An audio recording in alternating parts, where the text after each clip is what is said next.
Greeting everyone. I am Kiran Negi, your experienced and certified chemistry tutor. I am from the mesmerizing Uttarakhand, India. With my qualification like MSc in chemistry with organic chemistry and spectroscopy specialization as well as NET, TET, I am fully equipped to help you out all to excel your subject chemistry. From past 12 years, I have been teaching this fascinating subject chemistry to the different grade levels. More than 4 years now, I have been a proud member of this incredible dedicating tutoring team at the Revival Mastery.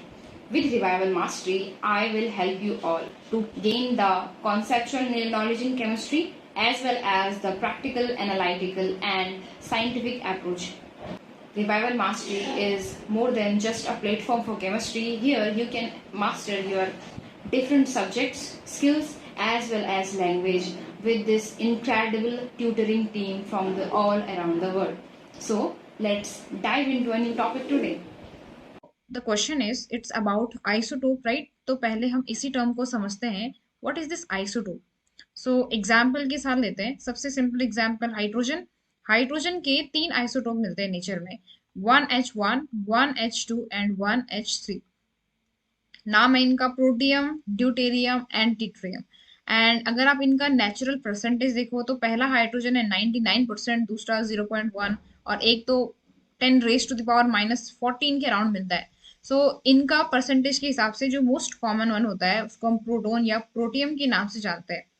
Isotope होता क्या है, यहां से आप इसको define कर सकते हो। जो नीचे वाला ये नंबर है 111, we call it as atomic number Z. And जो ऊपर 123 है इसको हम कहते हैं atomic mass. So as you can see, हम कह सकते हैं कि जो आइसोटोप होता है उनका सेम एटॉमिक नंबर होता है। क्या होता है? Same atomic number. लेकिन क्या अलग होता है उनका? मास। उनका जो मास नंबर होता है या जिसको हम एटॉमिक मास कहते हैं वो डिफरेंट होता है। इसके बेसिस पे हम इनको सब एटॉमिक पार्टिकल्स में डिफाइन कर सकते हैं, डिफरेंट एटॉमिक मास राइट। तो इसके बेसिस पे हम इलेक्ट्रॉन, प्रोटॉन, न्यूट्रॉन को करें तो इलेक्ट्रॉन्स जो होता है, इलेक्ट्रॉन का नंबर अगर एलिमेंट न्यूट्रल स्टेट में है तो जो उसका एटॉमिक नंबर होगा वही उसका क्या होगा, इलेक्ट्रॉन नंबर भी होगा। तो एटॉमिक नंबर इनका 1 है तीनों का, यानी इनके अंदर इलेक्ट्रॉन कितने होंगे? 1। इसी तरह से atomic number is equals to the number of protons, ये तो हमेशा इक्वल होता है। सो प्रोटॉन का नंबर भी यहाँ पे क्या होगा? 1। दोनों का नंबर बराबर है। तो इसमें डिफरेंट क्या है? डिफरेंट है मास नंबर। सो मास, एटॉमिक मास जो होता है वो नंबर ऑफ प्रोटॉन और नंबर ऑफ न्यूट्रॉन के इक्वल होता है। क्योंकि प्रोटॉन तो सेम है तो चेंज किस में आ रहा होगा? ऑब्वियसली न्यूट्रॉन में। सो इस केस में हम कह सकते हैं that isotope have different numbers of neutrons. तीसरा यानी न्यूट्रॉन। सो इसके बेसिस पे हम इनकी प्रॉपर्टीज को डिफाइन करेंगे। हमारे पास तीन चीजें हैं, कौन सी? इलेक्ट्रॉन, प्रोटॉन और न्यूट्रॉन। तो पहला कैरेक्टर हम देखते हैं किसके बेसिस पे, ये है केमिकल प्रॉपर्टीज। सो केमिकल प्रॉपर्टीज को आप केमिकल रिएक्शन की तरह भी समझा सकते हो। कोई भी केमिकल रिएक्शन ले लो, उसमें देखो कि होता क्या है। एक सपोज मैंने एक रिएक्शन लिया जिसमें मैं हाइड्रोजन गैस ले रही हूँ। ये रिएक्शन कर रहा है Cl2 से यानी क्लोरीन गैस से और बना रहा है HCl। नॉर्मल स्टेट में हाइड्रोजन का भी एटॉमिक नंबर है 1, 0 इस पे कोई चार्ज है। ऐसे Cl2 है, इसका एटॉमिक नंबर कितना होता है? 17, 0 चार्ज है। लेकिन जैसे ही ये कंपाउंड बना, कंपाउंड हमारे पास नॉर्मली दो टाइप के हैं, कोवेलेंट या आयनिक। कोवेलेंट में इलेक्ट्रॉन की शेयरिंग हो रही है, आयनिक में क्या हो रहा है? इलेक्ट्रॉन गेन और लूज हो रहा है। अगर हम HCl को देखें तो HCl में H पे पॉजिटिव चार्ज और Cl पे निगेटिव चार्ज आता है। इसके बेसिस पे हम डिफाइन कर सकते हैं, if it is in aqueous form positive and negative होगा। अगर ये गैसियस स्टेट में है तो इसका कोवेलेंट होगा, शेयरिंग हो रहा होगा। लेकिन दोनों केस में आइदर इट इज कोवेलेंट और आयनिक। बात हम इलेक्ट्रॉन्स की कर रहे हैं, क्या मैंने बात करी प्रोटॉन्स की? नहीं। हमेशा जब भी कोई केमिकल रिएक्शन हो रही हो हम उसके केवल इलेक्ट्रॉन्स की बात करते हैं, वो भी किसकी? वैलेंशियल इलेक्ट्रॉन्स की। यानी केमिकल प्रॉपर्टीज, केमिकल रिएक्शन का डायरेक्ट कनेक्शन इलेक्ट्रॉन से है। ठीक है, ये चीज क्लियर हो गया। अब चलते हैं हम अपने मेन टॉपिक पे जिसका नाम है क्या? आइसोटोप। आइसोटोप में हमने ये कहा कि इनके पास 1H1, 1H2 एंड 1H3, इनके पास इलेक्ट्रॉन सेम है। तो इनकी केमिकल प्रॉपर्टीज क्या होंगी?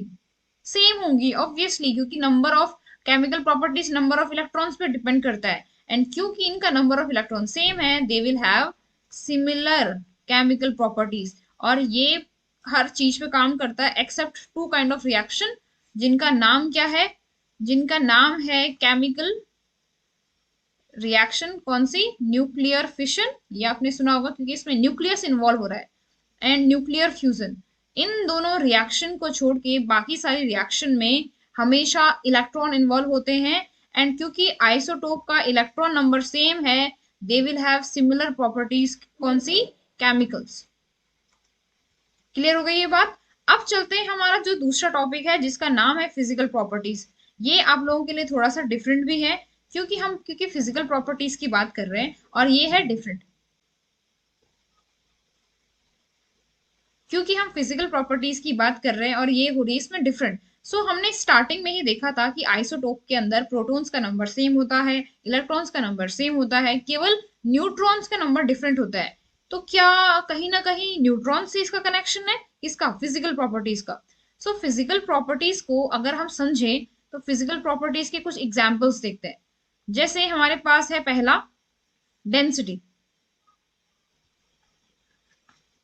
दूसरा है बॉइलिंग पॉइंट, मेल्टिंग पॉइंट। तो पहला डेंसिटी, अगर आप देखो तो डेंसिटी का फॉर्मूला ही ऐसा होता है मास बाय वॉल्यूम, यानी ये डायरेक्ट किससे रिलेटेड है? मास से। और अगर आपको पता है ना कि एटॉमिक मास दो चीजों पर डिपेंड करता है, प्रोटॉन्स का नंबर और न्यूट्रॉन्स का नंबर। तो न्यूट्रॉन्स क्योंकि रिलेटेड है एटॉमिक मास से, तो जब मास में कोई चेंज आएगा द न्यूट्रॉन्स, उसके उसकी डेंसिटी में भी चेंज आएगा क्योंकि मास से डेंसिटी डायरेक्ट रिलेटेड है, राइट? तो कहीं ना कहीं जो किसी भी एलिमेंट का वेट होता है, अगर उसमें चेंज आया तो उसका फिजिकल प्रॉपर्टीज चेंज होगी। क्यों चेंज होगी इसके बारे में हम आगे बात करते हैं। So suppose we have two isotope, one H1 and one H2। As you can see इसके अंदर इलेक्ट्रॉन सेम है, प्रोटॉन सेम है, केवल न्यूट्रॉन्स डिफरेंट है। न्यूट्रॉन के डिफरेंट होने से इसका जो वेट है, एटॉमिक मास है, वो भी डिफरेंट है। एटॉमिक मास जब ज्यादा होगा, जब भी किसी भी एलिमेंट का एटॉमिक मास ज्यादा है, यानी हम कह सकते हैं कि उसका सरफेस एरिया भी क्या होगा? ज्यादा होगा, राइट? सरफेस एरिया ज्यादा होने से हम ये भी कह सकते हैं कि उसका जो इंटरेक्शन होगा किसी अदर मॉलिक्यूल के साथ वो बढ़ जाएगा। सपोज हमारे पास ये दो मॉलिक्यूल्स हैं क्योंकि इनका सरफेस एरिया कम है, और ये दो मॉलिक्यूल है क्योंकि इनका सरफेस एरिया ज्यादा है। रीजन क्या है? जैसे जैसे मास बढ़ता जाएगा वैसे वैसे एरिया बढ़ता जाएगा, वैसे वैसे इंट्रैक्शन बढ़ेगा। Now about boiling point and melting point. Boiling point क्या होता है? हम वाटर फॉर्म को, लिक्विड फॉर्म को वेपर फॉर्म में चेंज कर रहे हैं। It's not just water, just liquid form को वेपर में चेंज कर रहे हैं। लिक्विड को वेपर में चेंज करने के लिए हमें उन दोनों को सेपरेट करना पड़ेगा, लिक्विड के मॉलिक्यूल्स को। उनको जोड़े कौन रखता है? Inter molecular interaction. जितना ज्यादा सरफेस एरिया उतना ज्यादा इंटरेक्शन, जितना कम सरफेस एरिया उतना कम इंटरेक्शन। क्योंकि जैसे जैसे वेट बढ़ेगा वैसे वैसे सरफेस एरिया बढ़ेगा, और उतना ज्यादा क्या होगा? उसका क्या बढ़ेगा? इंटरेक्शन बढ़ेगा। तो उनको सेपरेट करने के लिए हमें क्या करना पड़ेगा? उतनी ताकत लगानी पड़ेगी। यानी अगर दो एलिमेंट हैं जिनका की सेम एटॉमिक नंबर है, लेकिन क्योंकि उनका मास अलग अलग है, उनका इंटरेक्शन भी अलग अलग होगा, और उनको उनपे जो हमें टेम्परेचर लगाना पड़ रहा है, चाहे आप बॉइलिंग पॉइंट की बात करो चाहे मेल्टिंग पॉइंट की बात करो, वो अलग अलग होगा। किसी भी एलिमेंट को ले लो, I am not talking just about the isotopes, किसी भी एलिमेंट्स को ले लो, अगर उनका मास डिफरेंट है तो उनका इंटरेक्शन डिफरेंट होगा, तो उनका boiling point and melting point different होगा। सो इसी रीजन की वजह से उनकी फिजिकल प्रॉपर्टीज क्या होंगी? अलग अलग होंगी। सो सिंपल मिला के हमारा टोटल कनेक्शन है एटॉमिक मास का सरफेस एरिया के साथ, और सरफेस एरिया का किसके साथ? फिजिकल प्रॉपर्टीज के साथ, not just directional. Surface sorry properties, physical properties. So ये रीजन है। क्या होता है हमारे पास, हम लोग इसको इन द एंड कंक्लूड करते हैं। कंक्लूड करके हमें ये समझ में आया क्योंकि केमिकल प्रॉपर्टीज जो होती है वो किस पे डिपेंड करती है? इलेक्ट्रॉन्स पे।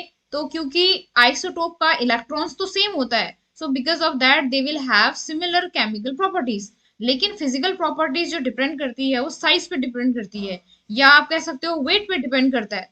इस वजह से उनका फिजिकल प्रॉपर्टीज क्या हो रहा है? अलग हो रहा है, क्योंकि उनका वेट अलग अलग है, उनके अंदर न्यूट्रॉन अलग अलग है, तो उनका वेट अलग होगा और उनका फिजिकल प्रॉपर्टीज अलग होगा।